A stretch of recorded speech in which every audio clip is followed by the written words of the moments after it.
¿Qué tal, familia?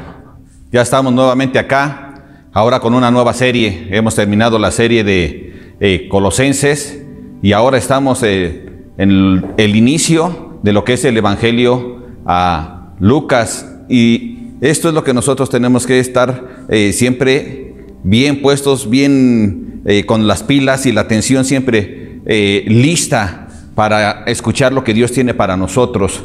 Recuerda que el Evangelio de nuestro Señor Jesucristo es lo más importante que nosotros podemos aprender y conocer.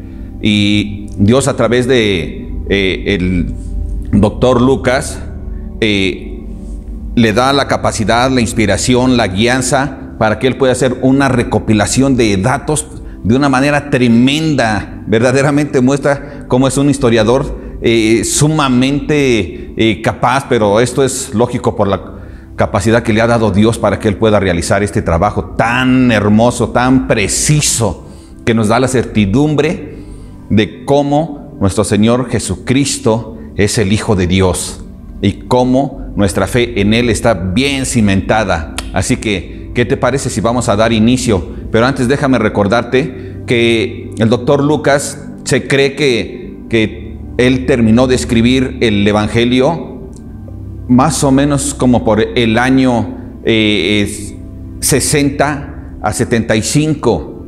Se cree que fue el segundo evangelio escrito después de lo que es el Evangelio de Marcos. Ahora, recordemos que el doctor Lucas era un entrañable amigo del apóstol Pablo. Así que el apóstol Pablo seguramente le dio tips dónde tenía que ir a buscar, a dónde tenía que ir a estar informado, tener esa capacidad para poder tener esa seguridad de que todo lo que iba a escribir en el Evangelio de Mateo es verdad, es verdadero y es de Dios. Amén. ¿Qué te parece si oramos? Padre, aquí estamos, Señor, dándote gracias porque tú eres bueno con nosotros, Señor. Porque tú, Señor, en tu bendito amor nos da la oportunidad de poder conocer tu santo Evangelio, Señor. Tu verdad, bendito Dios, escrita, una verdad que es real, Señor, y que, Señor, tiene un poder de amor, de misericordia, de salvación. Y aquí estamos, Padre hermoso, buscando, Señor, ser instruidos por ti, ser hombres y mujeres que reciben tu palabra para tener bien comprendida, bendito Dios, toda la vida de nuestro Señor Jesucristo desde un inicio. Y sabes una cosa, Padre, nosotros estamos agradecidos, estamos muy contentos y estamos muy felices porque solo es tu misericordia y tu amor la que ha provocado que este libro, este Evangelio de Lucas, Padre Santo, esté escrito y sea parte del canon de la Biblia. Gracias, Padre Santo. Muchas gracias por este amor. A ti sea la honra y la gloria. Amén. Bien, familia, comenzamos con los versículos del 1 al 4. Dice la palabra de Dios: puesto que ya muchos han tratado de poner en orden la historia de las cosas que entre nosotros han sido ciertísimas, tal como nos lo enseñaron los que desde el principio lo vieron con sus ojos y fueron ministros de la palabra, me ha parecido también a mí, después de haber investigado con diligencia todas las cosas desde su origen, escribírtelas por orden, oh excelentísimo Teófilo, para que conozcas bien la verdad de las cosas en las cuales has sido instruido. Este es el objetivo principal de todo este evangelio escrito por la pluma del doctor Lucas. Fue escrito para que conozcamos bien la verdad de las cosas en las cuales hemos sido instruidos. Aquí supuestamente es dirigido para este Teófilo, ¿verdad? Algunos creen que era un hombre preeminente con un alto cargo en el gobierno. Otros creen que como el nombre de Teófilo significa Dios o la verdad de Dios, entonces está hecho, escrito para toda la iglesia, para todo el creyente y para todo aquel que quiera leer la palabra de Dios. Ahora, muchos ya han tratado de poner, dice Lucas, o sea, de hacer escritos bajo aquella presencia que tuvieron con nuestro Señor Jesucristo, y entonces ellos empezaron, ¿qué?, a dar las cosas. Uno de ellos en apariencia ya había sido Marcos, que había salido ya ese evangelio. Entonces Pablo, ¿sí?, bajo la dirección de Dios, querían dar algo más amplio, de tal manera que entonces no solo Teófilo, sino toda la iglesia primitiva y hoy también nosotros tengamos la plena certeza de que el evangelio de Jesucristo y todos sus hechos son verdaderamente ciertos. Y vemos que Lucas no inicia con el nacimiento de nuestro Señor Jesucristo, su evangelio, sino que aún va más atrás, ¿verdad? Y empieza más bien con el anuncio o la anunciación de una gran promesa, ¿verdad? ¿Cuántos de nosotros hemos hecho promesas o hemos recibido promesas? Yo creo que tú has hecho promesas, posiblemente, cuando dices, ¿sabes qué? A tu novia, ¿sabes qué? Que tú y yo nos vamos a casar en tal tiempo, ¿verdad? Y hacen un compromiso, hay una promesa, y entonces buscas cumplir. Hay quienes no cumplen sus promesas, ¿verdad? A veces les dicen a sus hijos, si tú pasas el año escolar, yo te voy a dar tal cosa, ¿verdad? Y a la mera hora, por X circunstancia, no le cumple, o no es intención, o no puede cumplirle. Pero Dios es diferente. Él no es como los hombres. Él no miente, y además Él siempre puede. De tal manera que tú y yo hoy debemos de estar bien ciertos de que todo lo que Dios promete siempre se cumple. Y entonces aquí es donde empieza Lucas redactando este evangelio, para que conozcamos bien la verdad de las cosas en las cuales hemos sido instruidos en el evangelio. Entonces tenemos que tener bien claras las cosas, y para eso es necesario que nosotros nos pongamos las pilas y estemos estudiando, porque si nosotros no ponemos atención en la palabra de Dios y no conocemos la palabra de Dios, entonces ¿cómo vamos a conocer y vamos a tener la certeza de todo? No, ¿verdad? Si nosotros queremos creer y tener la certeza de todo, recordemos lo que dice la palabra de Dios allá en Romanos 10:17. La fe es por el oír. ¿El oír qué? La palabra de Dios. Entonces es necesario que nosotros oigamos y estudiemos la palabra de Dios, para que entonces tengamos esa comprensión cierta, ciertísima. La Biblia no es culpable de la ignorancia sobre la palabra de Dios, sobre el evangelio de Jesucristo.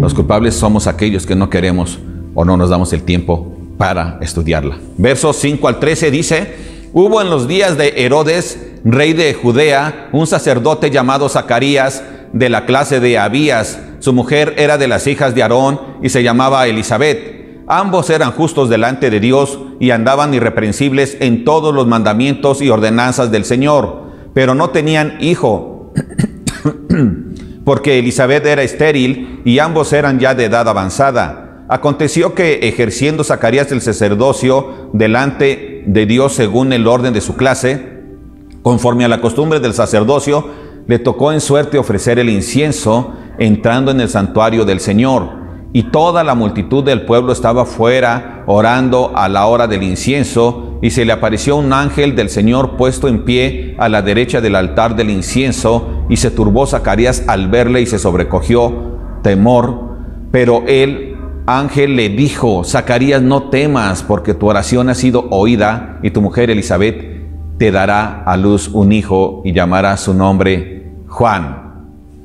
Zacarías e Elisabet eran ambos justos, eran temerosos de la palabra de Dios, de toda la ley. Y sabes una cosa, dice que andaban irreprensibles con respecto a los mandamientos. Y esto es muy hermoso, ¿verdad? Vemos que Zacarías era un sacerdote que había sido levantado por Dios, y él estaba sirviendo en esa temporada donde a él le tocaba estar ejerciendo ese cargo. Pero él y su mujer tenían o pasaban por una gran tragedia, y esa gran tragedia es que ellos no tenían hijos y ya eran ancianos. Elisabet era estéril, y sabes una cosa, ser estéril en la comunidad judía era algo que era verdaderamente terrible para una mujer. Se sentía sumamente humillada. Sin embargo, Dios siempre cumple sus promesas. Y Dios, ¿qué es lo que hace? Empieza a traer la promesa que Él hizo allá en el Salmo 89, versos del 34 al 37, donde Él estuvo dando una promesa al rey David, y el rey David recibe esa promesa. Dios le promete, ¿sí?, que de su descendencia iba a venir aquel rey que iba a gobernar eternamente, y ese rey prometido ha llegado el momento de que venga. Es el Mesías que es enviado por Dios. Habían pasado 400 años antes de puro silencio, antes de que Dios empezara a hablarle otra vez a su pueblo, y es a través de este ángel que empieza a hablarle a este Zacarías para que él esté escuchando lo que Dios le está hablando, y le hace la promesa, ¿verdad?, de que va a ¿qué? A tener un hijo, que Dios ha escuchado ¿qué? Sus oraciones, tanto de él como las de esta Elizabeth. Pero entonces tenemos que entender también algo, familia, que cuando tú estás orando, Dios está escuchando, y jamás te debe de caber duda de esto, porque Dios es un Dios todopoderoso y todo lo que Él habla es verdad. Por lo tanto, cuando tú vienes a Él, Dios siempre te está escuchando. Continuemos. ¿Qué dice el verso 14? Dice 14: y tendrás gozo y alegría, y muchos se regocijarán de su nacimiento, porque será grande delante de Dios. No beberá vino ni sidra, y será lleno del Espíritu Santo, aún desde el vientre de su madre, y hará que muchos de los hijos de Israel se conviertan al Señor Dios de ellos, e irá delante de él con el espíritu y el poder de Elías, para hacer volver los corazones de los padres a los hijos, y de los rebeldes a la prudencia de los justos, para preparar al Señor un pueblo bien dispuesto. Dijo Zacarías al ángel: ¿en qué conoceré esto? Porque yo soy viejo y mi mujer es de edad avanzada.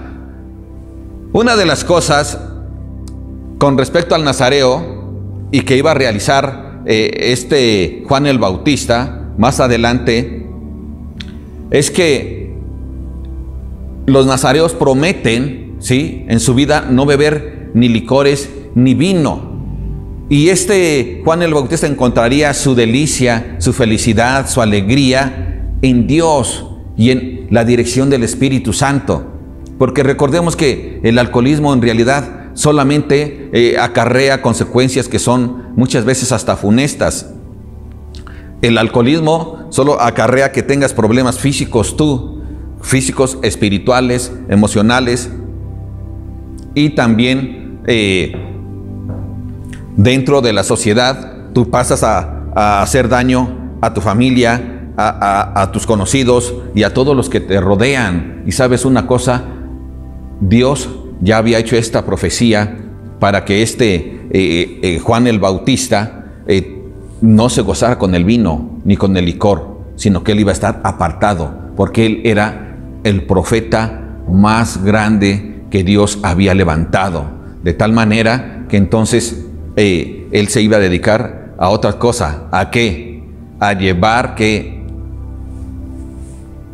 la palabra, hablándole al pueblo de Dios, que ellos necesitan arrepentirse. Por lo tanto, el propósito del nacimiento de Juan el Bautista era hacer que muchos de los hijos de Israel se convirtieran al Señor.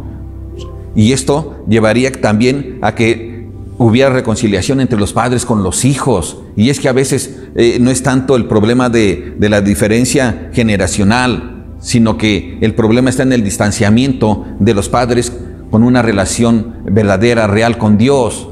Así que llegaría Juan para buscar restaurar esta relación entre los padres y los hijos, pero sobre todas las cosas es que él vendría, ¿sí?, a estar llevando el mensaje de que el Señor Jesucristo, el Mesías prometido, vendría pronto y que estaba cerca. De hecho, Juan ya sabía que ya existía, que ya estaba allí. Entonces, es importante que nosotros sepamos y tengamos claro que Dios cumple su palabra, cumple su promesa, su profecía, y entonces Juan el Bautista llega, ¿sí?, para ir delante de Dios, de nuestro Señor Jesucristo, preparando los corazones de las personas para que estos se conviertan más adelante a Él. Amén. Entonces, hay algo que también nosotros tenemos que tener bien claro. Si Zacarías y su mujer estaban orando de manera continua porque Dios los bendijera, y muy posible Zacarías incluso allí en el mismo tiempo donde él se encontraba realizando su ministerio, él seguramente pedía a Dios que Dios le bendijera con un hijo.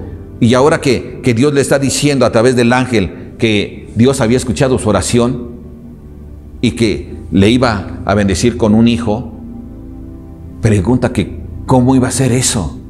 Entonces, esto es algo raro, no debe de ser. Pero pasa en muchos cristianos que piden las cosas a Dios, pero no lo creen de manera completa. Y cuando viene la respuesta se preguntan o simplemente no ven la bendición. Pero entonces, ¿para qué nos acercamos a Dios a pedirle? Si una persona no cree verdaderamente las cosas que son de Dios, entonces lo mejor es que se mantenga callado, que se mantenga mudo. ¿Por qué?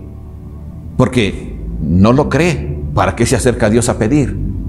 Tengamos mucho cuidado, porque esto puede acarrearnos también consecuencias, como vamos a ver más adelante. Entonces el verso 19 dice: respondiendo el ángel, o sea, a Zacarías, le dijo: yo soy Gabriel, que estoy delante de Dios, y he sido enviado a hablarte y a darte estas buenas nuevas, y ahora quedarás mudo, y no podrás hablar hasta el día en que esto se haga, por cuanto no creíste mis palabras, las cuales se cumplirán a su tiempo. Y el pueblo estaba esperando a Zacarías, y se extrañaba de que él se demorase en el santuario. Pero cuando salió, no les podía hablar, y comprendieron que había visto una visión en el santuario. Él les hablaba por señas, y permaneció mudo, y cumplidos los días de su ministerio, se fue a su casa. Después de aquellos días concibió su mujer Elizabeth, y se recluyó en casa por 5 meses, diciendo: así ha hecho conmigo el Señor en los días en que se dignó quitar mi afrenta entre los hombres. Zacarías quedó mudo, ¿verdad? Por su incredulidad. Entonces dice: Señor, si no crees en mí, ¿para qué me estás pidiendo? Sin embargo, Dios, que nos ama, le bendijo, y le bendijo con un hijo muy, muy hermoso, con un corazón que verdaderamente es solo de buscar agradar a Dios. Entonces vemos que Zacarías no entendía eso, en el sentido de que no tenía bien puesta su fe firme en que Dios es un Dios verdadero, y que cuando Él habla, las cosas se cumplen, no importan las circunstancias.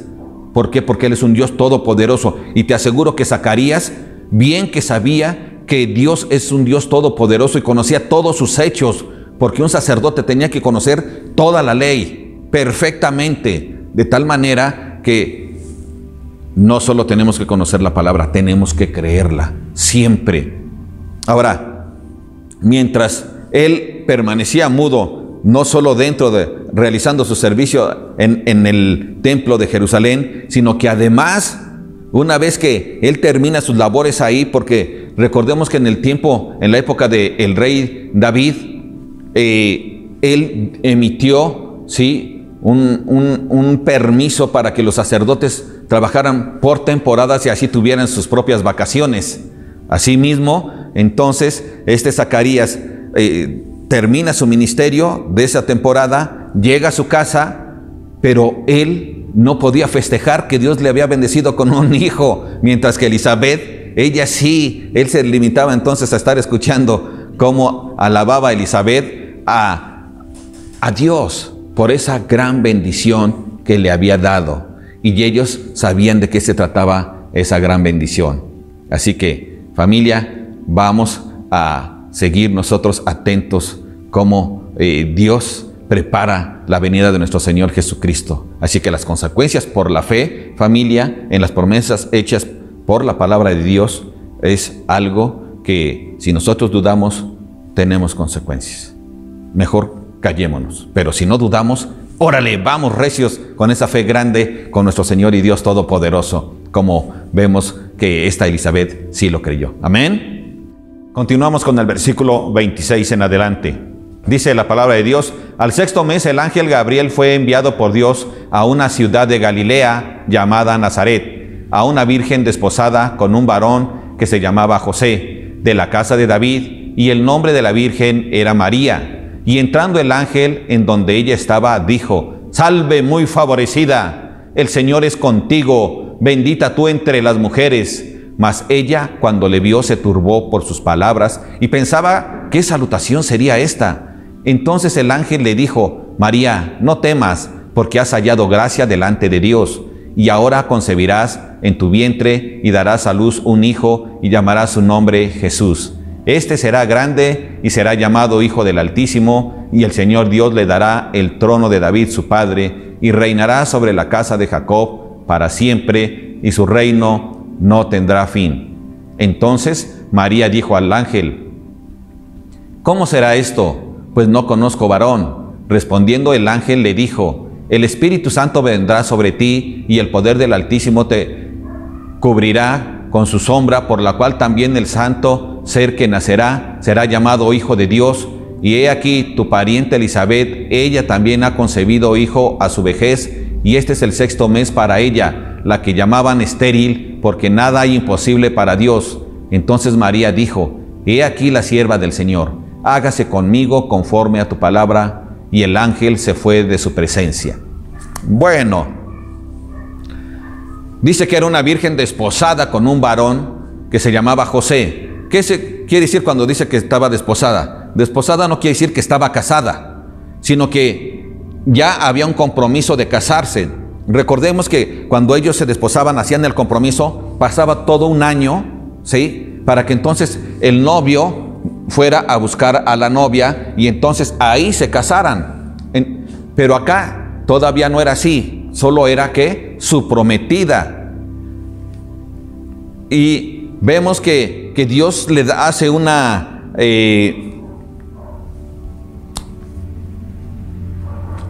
muestra de cómo Él, en su misericordia, en su amor, ha sido muy favorecida.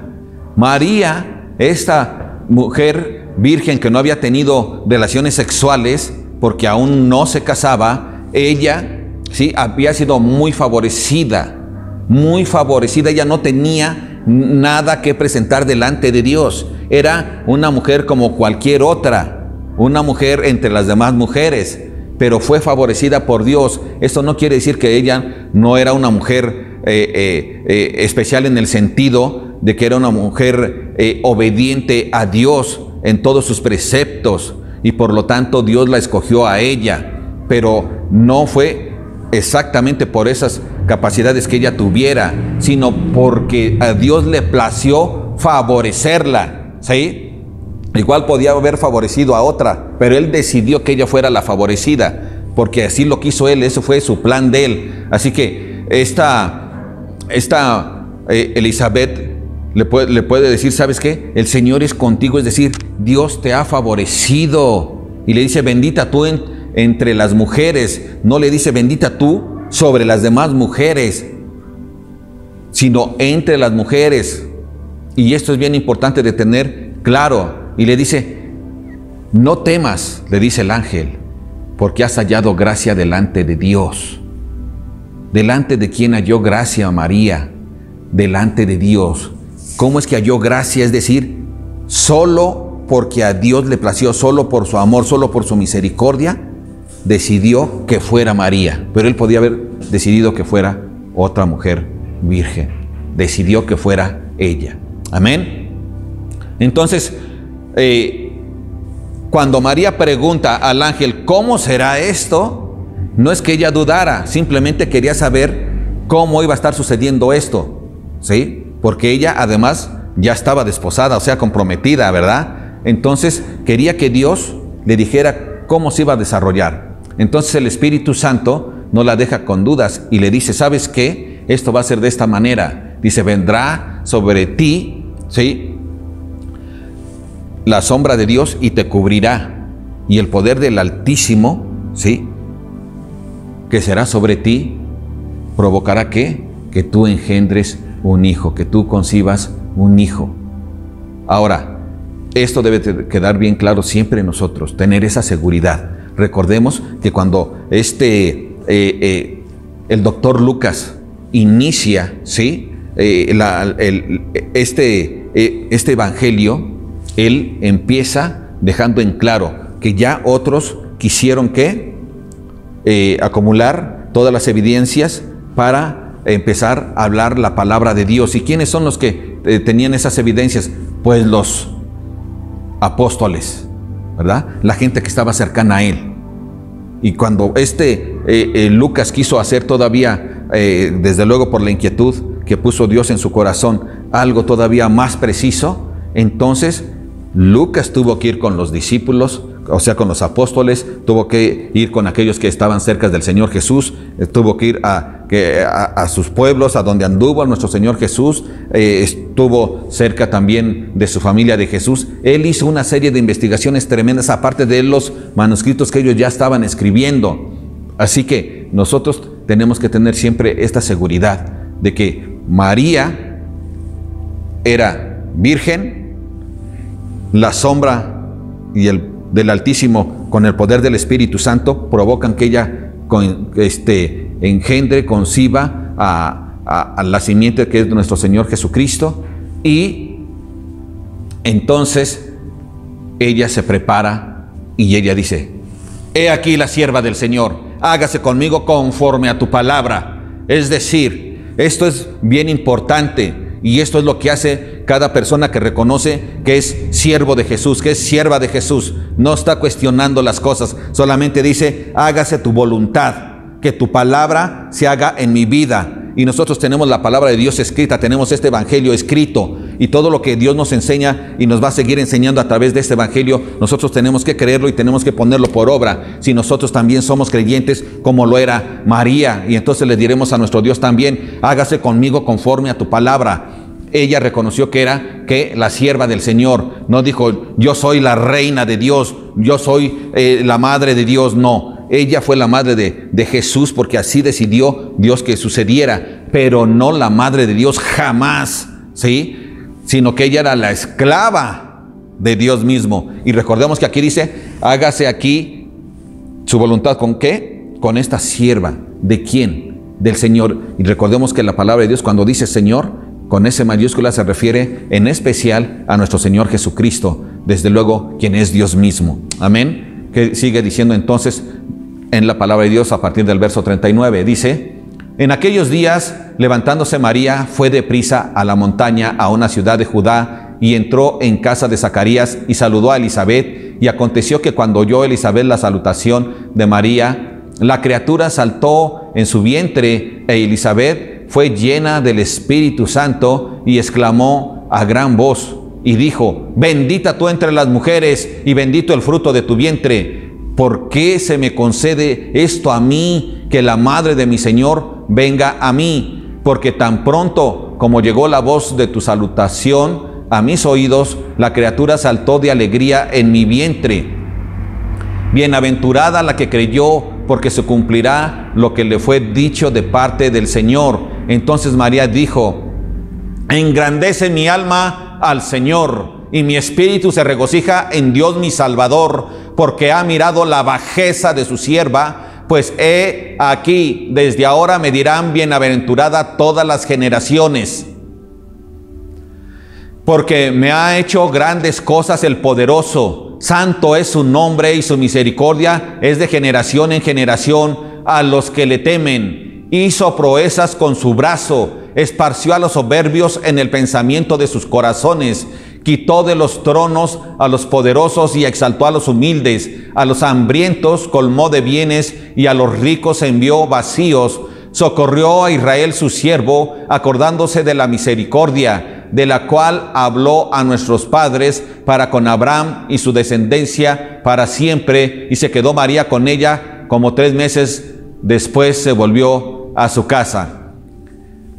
Lo que vemos aquí es cómo Lucas hasta en esto puso atención en estos detalles, ¿verdad? Narra cómo fue el encuentro entre María, la madre de Jesús, con Elisabet, la madre de Juan el Bautista. Y narra cómo esta Elizabeth da un canto a Dios, ¿verdad? Alabando a Dios. ¿Por qué? Por la bendición que le ha dado, ¿sí? De conocer, de saber, de estar en la presencia, ¿sí? De este Hijo tan hermoso y poderoso que traería la salvación del mundo. Y ella declara ahí las promesas. Ella rápidamente entendió que esa era la promesa de Dios y que se estaba cumpliendo. ¿Cuál promesa? La que hablábamos, que Dios había prometido un hijo a través del linaje del rey David. Y una vez que van pasando las generaciones, llega el momento en que Dios dice, aquí está ya. Este es el momento en que la promesa que yo les hice, se las cumplo. ¿Por qué? Porque Dios no es hombre para mentir, sino que Él siempre cumple las promesas porque tiene el poder para hacerlo. Y entonces Él, lleno de misericordia, envía, ¿verdad?, el anunciamiento del nacimiento de Juan, pero ahora vemos que también el anunciamiento del nacimiento de nuestro Señor Jesucristo. Y cuando estas primas tienen ese contacto, entonces Elizabeth empieza a alabar la gloria de Dios porque es fiel a sus promesas. Y enseguida vemos que viene otro canto. Estos son los cánticos navideños. Son cánticos navideños que el doctor Lucas se encargó de escribirlos. Y este tipo de detalles es lo que nos dan toda esa gran certidumbre, ¿sí?, de que la palabra de Dios es verdad. Porque Él fue capaz de ir a buscar a Elizabeth, fue capaz de ir a buscar a María. ¿Te das cuenta? Hizo una investigación de un historiador reconocido por Dios mismo. ¡Wow! ¡Qué tremendo este ministerio de este hombre! Pero ¿sabes una cosa? Lo más importante aquí es que ellas están reconociendo, estas dos mujeres, y alaban a Dios. Y María también empieza a dar ese cántico navideño, ¿sí? Porque ella reconoce que ella era una mujer de un estatus muy bajo, en especial ante la presencia de Dios. Y dice, ha tenido misericordia de la bajeza de mí. Y ¿sabes una cosa? Ella reconoce su bajeza ante el Dios Todopoderoso. Así que recordemos esto, ella no es madre de Dios, fue la madre de Jesús quien se hizo carne en ese tiempo, ¿sí? Pero una vez que Él resucita, recordemos que ella no sigue siendo la madre del Hijo de Dios. No, Él ya existía. Es más, Él mismo creó a María, porque Él creó todas las cosas que existen en la tierra.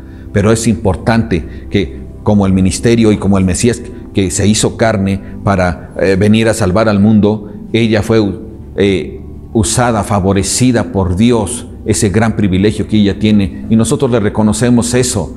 Por algo Dios quiso que fuera ella, y nosotros reconocemos el amor de Dios, y reconocemos que si Él la favoreció, entonces todos decimos, como dice ella, que es bienaventurada, y bienaventurada quiere decir que es muy feliz porque ella recibió esa gran bendición. Entonces, tenemos que nosotros entender que cuando nosotros venimos a Jesucristo y nos damos cuenta, ¿sí?, de que Jesús ha venido, ha sido enviado para que nosotros tengamos la capacidad de ser perdonados gracias a su misericordia de Él, gracias a su gracia, entonces nosotros, ¿sí?, también podemos entonar alabanzas de júbilo a Dios y reconocer que Él es el único Dios todopoderoso, y reconocer que solamente en Él existe la grandeza y que solamente Él es fiel y digno de recibir honra y gloria, y de reconocer que Él es verdadero, y reconocer que su palabra es verdadera, y reconocer que Él siempre actúa y actúa en el tiempo que Él decide. 400 años pasaron de silencio,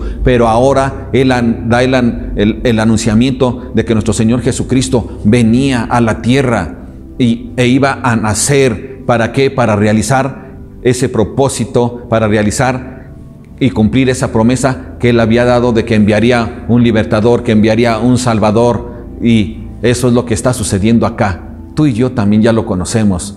Glorifiquemos a Dios, reconozcamos que nuestro Señor Jesucristo es el Rey de Reyes y Señor de Señores. Amén. Sigamos adelante reconociendo la grandeza de nuestro Dios, de nuestro Rey, de nuestro Señor, de nuestro Salvador. Dice la palabra de Dios: cuando a Elizabeth se le cumplió, en el verso 57, el tiempo de su alumbramiento, dio a luz un hijo. Y cuando oyeron los vecinos y los parientes que Dios había engrandecido para con ella su misericordia, se regocijaron con ella. Aconteció que al 8º día vinieron para circuncidar al niño y le llamaban con el nombre de su padre, Zacarías. Pero respondiendo su madre dijo: no, se llamará Juan. Y le dijeron: ¿por qué? No hay nadie en tu parentela que se llame con ese nombre. Entonces preguntaron por señas a su madre cómo le quería llamar. Y pidiendo una tablilla, escribió diciendo: Juan es su nombre. Y todos se maravillaron. Al momento fue abierta su boca y suelta su lengua, y habló bendiciendo a Dios. Y se llenaron de temor todos sus vecinos, y en todas las montañas de Judea se divulgaron todas estas cosas, y todos los que las oían las guardaban en su corazón, diciendo: ¿quién pues será este niño? Y la mano del Señor estaba con él. Bueno, aquí vemos que ya pasó la anunciación del nacimiento de Juan el Bautista. Ya pasó el momento en que el ángel trae una reprimenda a este Zacarías por el hecho de no haber confiado plenamente en Dios, por haber pedido a Dios y luego no dar credibilidad, por haber conocido todos los hechos del Dios Todopoderoso, y sin embargo dudar de que por su edad avanzada de él y de la esterilidad de su mujer, ellos no pudieran tener un hijo. Pero acá ya estamos viendo, ¿verdad?, cómo Dios ya está cumpliendo completamente su promesa, y Juan el Bautista nace, ¿verdad? Y la gente, como en las demás familias, ¿no?, que hoy también podemos ver, la gente quiere saber cómo se va a llamar, incluso apoyan dando nombres, ¿no? ¿Por qué no le llamas como su abuelo? O ¿por qué no le llamas como su tío? ¿O por qué no le llamas como el tatarabuelo, ¿no? O alguno de sus antepasados. Sin embargo, Elizabeth les dice que no se va a llamar así. Dice: pero ¿cómo no? Sí, se va a llamar Juan. Pero ¿cómo se va a llamar Juan si nunca ha habido un Juan en tu familia? ¿No? Y entonces le dan una tablilla a Zacarías para que él escribiera allí cómo se iba a llamar este hijo que Dios les había dado. Y que por tal motivo su familia estaba contenta, estaba alegre. Y la gente que le rodeaba y que la amaba, y también los que no la amaban, las que la criticaban como una mujer que era estéril, se empezaron a dar cuenta que en realidad este niño tenía algo especial, que había algo sobresaliente en la vida de él. Y por lo tanto ellos empezaban a pensar: bueno, ¿cómo es que quedó mudo Zacarías? Bueno, ¿cómo es que no se va a llamar como uno de sus antepasados o parientes? ¿Cómo es que en este momento en que Zacarías escribe el nombre de Juan, él recibe nuevamente la voz? Todas estas cosas la gente empezó a conocerlas, se difundieron, y la gente ya tenía de por sí entonces su vista puesta en este hombre, en este joven, que ya vimos cuál iba a ser su ministerio. Y su ministerio era abrir el camino, ¿verdad?, llevando la palabra de Dios, hablándole al pueblo israelita, que reconocieran que vivían en pecado, que reconocieran que necesitaban del perdón de pecados, que necesitaban bautizarse para que ellos se dieran cuenta de su pecado. Y él haría esto. Este sería el ministerio de este hombre, el Juan el Bautista, que estaría yendo delante de nuestro Señor Jesucristo. Y sabes una cosa, esto es muy hermoso, el poder ver que Dios levanta hombres y mujeres que están dispuestos a llevar la palabra de Dios. Así que continuamos con el verso número 67, que dice: y Zacarías su padre fue lleno del Espíritu Santo y profetizó diciendo: bendito el Señor de Israel, que ha visitado y redimido a su pueblo, y nos levantó un poderoso Salvador en la casa de David su siervo, como habló por boca de sus santos profetas que fueron desde el principio, salvación de nuestros enemigos y de la mano de todos los que nos aborrecieron, para hacer misericordia con nuestros padres y acordarse de su santo pacto, del juramento que hizo Abraham nuestro padre, que nos había de conceder, que librados de nuestros enemigos sin temor, le serviríamos en santidad y en justicia delante de él todos nuestros días. Y tú, niño profeta del Altísimo, serás llamado, porque irás delante de la presencia del Señor para preparar sus caminos, para dar conocimiento de salvación a su pueblo, para perdón de sus pecados, por la entrañable misericordia de nuestro Dios, con que nos visitó desde lo alto la aurora, para dar luz a los que habitan en tinieblas y en sombra de muerte, para encaminar nuestros pies por caminos de paz. Y el niño crecía y se fortalecía en espíritu y estuvo en lugares desiertos hasta el día de su manifestación a Israel. Bueno, vemos ya entonces, ¿verdad? Juan el Bautista ya es identificado, ¿sí?, como el hombre que Dios ha enviado para que entonces él fuera realizando un ministerio muy fuerte, muy difícil, que confrontaría, ¿verdad?, a los mismos fariseos, y que veremos más adelante cómo creían y le llegaron a preguntar que si acaso él era el Mesías, pero él decía que no, que él ni siquiera era digno de desatar la correa de su calzado, sino que al contrario, ese venía atrás, pero él venía haciendo este trabajo para que la gente reconociera su pecado y se arrepintiera. Y esto es algo muy hermoso. Tú y yo también tenemos este llamado para que nosotros también vayamos delante de nuestro Señor Jesucristo y estemos hablando, predicando la palabra de Dios, invitando a que ellos conozcan la palabra de Dios, diciéndoles, como decía el doctor Lucas a Teófilo: he preparado esto, ¿sí?, he recopilado todo esto con una gran cantidad de detalles para que tú conozcas y estés cierto de que todo lo que has aprendido y que han hablado los discípulos de Jesucristo, los apóstoles de Jesucristo, es verdaderamente cierto. Y nosotros también podemos hacer eso, invitarlos y enseñarles la palabra de manera directa, para que ellos también puedan estar seguros de que efectivamente Jesucristo es el Señor, Jesucristo es el único y suficiente Salvador, Jesucristo es el único que puede tener, en el que hay perdón de pecados, y en el único que puede haber vida eterna. Esa promesa que también nos ha hecho, y que, como ya hemos visto, Dios siempre cumple sus promesas. Y también esta promesa que ha hecho nuestro Señor Jesucristo, de que estaremos juntamente con Él delante de nuestro Dios Todopoderoso, eso va a suceder. Nosotros lo creemos y confiamos en Dios. Así que yo te invito a que tú te sigas manteniendo. Hemos comenzado esta serie, vamos en el capítulo número 1, pero vamos a continuar. Te invitamos a que estés listo la siguiente semana con el capítulo número 2, para que podamos estar nosotros llenándonos y reconociendo la verdad del Evangelio de nuestro Señor Jesucristo. ¿Qué te parece si cierras tus ojos y oramos? Padre, te damos gracias, Señor, porque tú eres bueno con nosotros. Tú nos has dado, Señor bendito, muchas pruebas indubitables, Padre, por las cuales nosotros creemos en ti, Señor, porque tú eres grande en amor, tú eres grande en misericordia, Padre bendito.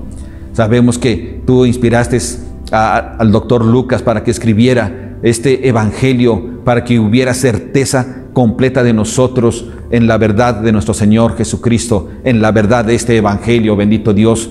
Y sabemos, bendito Padre, que tú siempre eres el único Dios veraz, y que tu palabra siempre también es veraz, Padre Santo, y que todas tus promesas, bendito Dios, siempre las cumples. Aquí estamos, Señor, disfrutando de tu palabra, disfrutando de tu presencia, y te rogamos, bendito Dios, que tú nos sigas ayudando, que nos sigas prestando vida para poder conocer cada vez más de tu palabra, y también para poder llevar el evangelio a todos aquellos que no lo conocen. En el nombre de Jesús te lo rogamos. Amén. Ok, familia. Nos vemos en el siguiente capítulo. Amén. Que Dios te bendiga.